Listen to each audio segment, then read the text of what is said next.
friends, it's Star Thrifter. I was just doing a quick video today in regards to the difference between gross and net. Sometimes it gets a little confusing for some people, and I know that you probably see on Facebook a lot of people post those 90 days totals, and sometimes they look really great.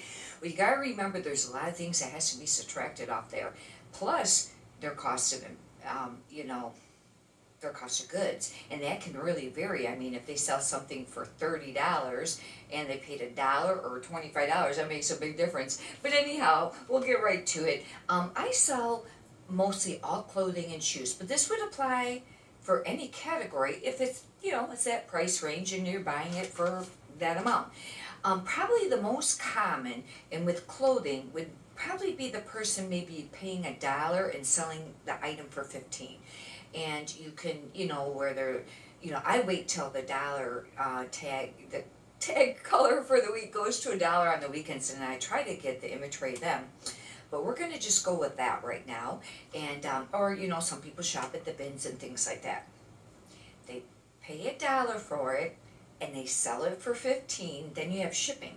I charge shipping separate, and just rough amount, $6.98. I do a flat rate, and that's for under a pound. Anything over a pound, I pay, I use the padded flat rates, or then I do calculated if it's, bigger, it won't fit in a padded flat rate. But anyways, you got to figure shipping. Now, whether you charge shipping separate or include it with your price, if you include it with your price, then that $15 would then be, you'd be selling the item for $21.98. Or you're selling a $15 item and the shipping would be separate. And but anyways, we're at $21.98. Well, then you got to subtract the eBay fees. And the general eBay fees per selling an item is 13.25%. Now that's going to vary whether you're a top rated seller or not. It could be higher or lower. In some categories might be a little higher or lower.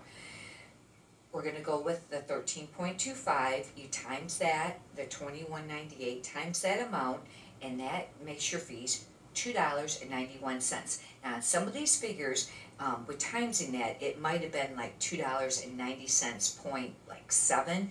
You always round up if it's over 5. When it's right on 5, I know I usually round up. But anyhow, then you have a 30-cent fee. Now, I don't know for sure if that 30-cent is the same price as, you pay to list, but if you have a store you get a certain percent free, or if this is separate. But anyways, there's a 30-cent charge that eBay charges, and you got to subtract that. Then you have promoted listings. I ain't happy about this whole promoted listings thing, because it really does add a lot to the fee. I mean, it makes a difference. But anyways, and I have tried promoted listings a lot of different amounts. I know a lot of people now are just at the 2%. I've done, the small amount, 4%, 5%, 10. I've done 15% before. But anyhow, a little while ago, I started changing all of my new listings to like 4%, and then kind of lowering all of them if I do a sell similar, and if I was doing it manually, not bulk doing it. And I'd seen that my sales dropped. Now, it is summer slowdown too, but in the last week or two, somewhere around there, I started doing 10% again. And then I did 10% on, any of the individual ones that I did, where I did N and sell similar. And I've seen a little bit of increase. I don't know, but you almost have to do promoted listings now. I mean, especially in the clothing category. Now, there's exceptions. If you have stuff that has a really high sell-through rate, really, desired, hot item, then you might not have to promote it all. Some people don't promote it all, and they swear by that, and that's great, if they could do that.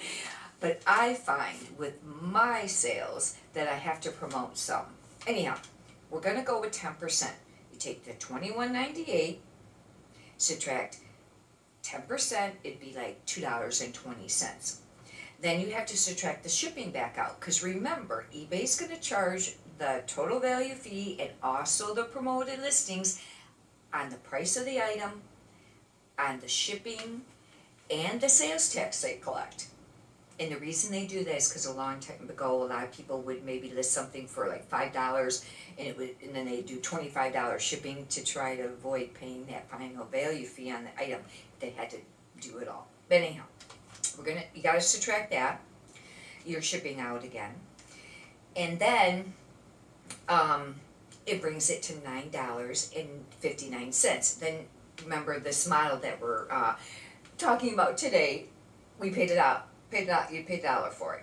You gotta subtract that. You're at $8.59. That is your net before income tax. Now, income tax when you're self-employed can vary, and it's gonna matter whether you're married or have children, and you know some of your exemptions. But for your write-offs, a great starting point maybe to save your money is, you know, right around maybe 20%. Now, if you were single and you worked for a company and no children, you might have been at like 30. But anyways, you could do 20, and it could be a little more, could be a little less. But if it's a little less, then that's great because you saved more than what you needed to pay at the end of the year. Anyhow, but I didn't figure that in this amount for today. But if you take that $9.59 and you sell 10 items a day, it'd be around $80. You can do the math from there if you sell more than that, you know, if you do, you know, 20, 30, 40 a day. A nice model to go with if you're selling clothing is if you could get to where you buy your items for $1 to maybe $5, right around $5, and sell it for $25. Then do, you know, your shipping separate from there, and then it would bring it to like $31.98. And then if you subtract all the things that we were just talking about with the other model, and you know, with this model, it leaves you with $12.26. And if you take that and times it by 10, that'd be like 120 a day, you know, if you were just doing 10 a day. And, you know, it doesn't sound like a lot, but that adds up, and then you can really start building. And that's more the model that I, you know, decided to kind of go with. But I thought I'd do this video today because sometimes people don't realize, you know, some of the things that you got to subtract out. And I've done bookkeeping for many years prior to even reselling. And just, you know, for businesses and things like that. And my own business. And so I've had a commercial cleaning business for over 30 some years too. But anyways, if you'd like, you can subscribe. I got a lot of other videos up, you know, different, you know, haul videos and, you know, eBay tips and things like that.